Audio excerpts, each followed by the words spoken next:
Next ಏನು ಮಾಡಬೇಕು, ಈ ಡ್ರಾ ಬೋಲ್ಟ್ನ ಡ್ರಾ ಮಾಡಬೇಕು. ಡ್ರಾ ಬೋಲ್ಟ್ ಏನಿದೆ ಇದನ್ನು ಡ್ರಾ ಮಾಡಬೇಕು. ಇಲ್ಲಿ ನೋಡಿ, ಈ M8 ಏನಿದೆ ಅಸೆಂಬ್ಲಿಲಿ ಕಾಣಿಸ್ತಾ ಇದೆ, ಈ M8 ಏನಿದೆ ಅದು ಆಚೆ ಬರಬೇಕು. ಒಳಗಡೆ ಇರೋದು ಡಯಾ 8 ಇರೋದು ಎಲ್ಲಿಗೆ ಬರಬೇಕು, ಇಲ್ಲಿಗೆ ಬಂದು ಪ್ಲೇಸ್ ಆಗಬೇಕು. ಇಲ್ಲಿಗೆ ಬಂದು ಪ್ಲೇಸ್ ಆಗುತ್ತೆ. ಆ ಥರ ಡ್ರಾ ಮಾಡೋಣ. ಇಲ್ಲಿ ನೋಡಿ, M8 ಇದನ್ನು ಬೈ ಹ್ಯಾಂಡೇ ಡ್ರಾ ಮಾಡ್ತೀನಿ, ನೋಡ್ಕೊಳ್ಳಿ ಒಂದ್ಸಲ. ಇಲ್ಲಿಂದ M8 ಆಯಿತಾ, ಇದನ್ನು ಈ ಥರ ಮಾಡಿಕೊಂಡು ಡ್ರಾ ಮಾಡಿಕೊಂಡು, ನೆಕ್ಸ್ಟು ಈ ಇನ್ನರ್ ಡಯಾಮೀಟರ್ ಏನಿದೆ, ಈ ಇನ್ನರ್ ಡಯಾಮೀಟರು ನಿಮಗೆ ಸರಿಯಾಗಿ ಸಿಗಲಿಲ್ಲ ಅಂತಂದರೆ ಏನು ಮಾಡಿ, ಮೇಲ್ಗಡೆ 2 mm ಕೆಳಗಡೆ 2 mm ಮಾಡ್ತಾ ಹೋಗಿ, ರೆಡ್ಯೂಸ್ ಮಾಡ್ತಾ ಹೋಗಿ. ಇಲ್ಲಿಂದ 2 mm ಮತ್ತು ಇಲ್ಲಿಂದ 2 mm ಮತ್ತು ಇದು ಔಟರ್ ಡಯಾಮೀಟರ್ ಕೊಟ್ಟಿದ್ದಾರೆ. ಎಷ್ಟಿದೆ ಇದು M12 ಇರೋದ್ರಿಂದ ಮತ್ತೆ ಇದನ್ನು ಮೇಲಕ್ಕೆ ಈ ಸೆಂಟ್ರಲ್ ಲೈನ್, ಇಲ್ಲೊಂದು ಸೆಂಟ್ರಲ್ ಲೈನ್ನ ಡ್ರಾ ಮಾಡ್ಕೊಬಿಟ್ರೆ ಈಸಿ ಆಗಿಬಿಡುತ್ತೆ ನಿಮಗೆ. M12 ಈಗ ಇಲ್ಲಿಂದ ಮೇಲಕ್ಕೆ ಒಂದು ಲೈನು, ಕೆಳಗಡೆಗೆ ಒಂದು ಲೈನು. M12 ಅಂದರೆ ಇಲ್ಲಿಂದ 6 ಬರಬೇಕು, ಇಲ್ಲಿಂದ ಕೆಳಗಡೆಗೆ 6 ಬರಬೇಕು. ಈ ಥರ ಡ್ರಾ ಮಾಡ್ಕೊಳ್ಬೇಕು.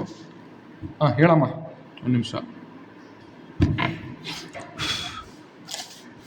ಈಗೇನು ಮಾಡಬೇಕು ಅಂತಂದರೆ ಇದೇ ಲೈನ್ನ ಕಂಟಿನ್ಯೂ ಮಾಡ್ತಾ ಹೋಗಿ.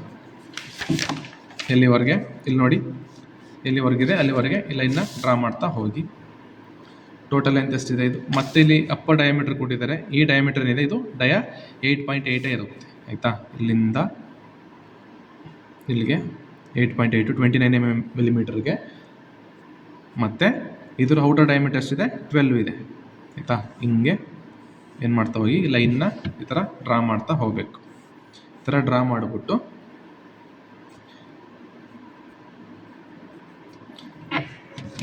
ಈ ಥರ ಡ್ರಾ ಆದಮೇಲೆ ನೆಕ್ಸ್ಟ್ ಏನು ಮಾಡಬೇಕು, ಇಲ್ಲ ಇನ್ನೊಂದು ಪಾರ್ಟ್ ಇದೆ ಇಲ್ಲಿ, ಪಾರ್ಟ್ ನಂಬರ್ 3 ಕಾಣಿಸ್ತಾ ಇದೆಯಾ. ಪಾರ್ಟ್ ನಂಬರ್ 3 ಅಲ್ಲ, ಪಾರ್ಟ್ ನಂಬರ್ 3. ಈ ಪಾರ್ಟ್ ನಂಬರ್ 3 ಏನಿದೆ ಇದನ್ನು ಇಲ್ಲಿಗೆ ಪ್ಲೇಸ್ ಮಾಡಬೇಕು, ಇದರೊಳಗಡೆಗೆ ಹಾಕಬೇಕು. ಪಾರ್ಟ್ ನಂಬರ್ 3 ಯಾವುದು, ಅದು ಪಾರ್ಟ್ ನಂಬರ್ 3 ನಾಬ್ ಅಂತ.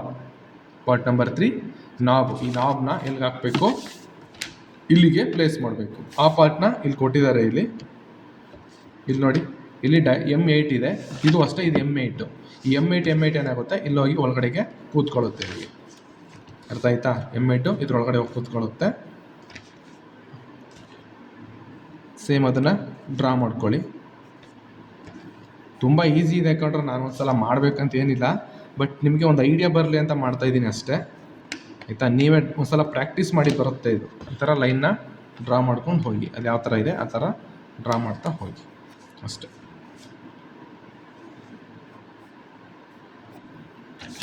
ಮಾಡಿದ್ರೆ ಇದು ಫ್ರಂಟ್ ವ್ಯೂ ಕಂಪ್ಲೀಟ್ ಆಗುತ್ತೆ. ಸೊ ಇದೇ ಥರ ನೋಡಿಕೊಂಡು ಟಾಪ್ ವ್ಯೂ ಮತ್ತು ಸೈಡ್ ವ್ಯೂನ ಡ್ರಾ ಮಾಡ್ತಾ ಹೋಗಿ. ಸ್ವಲ್ಪ ತಲೆ ಓಡಿಸಿದ್ರೆ ಬರುತ್ತೆ.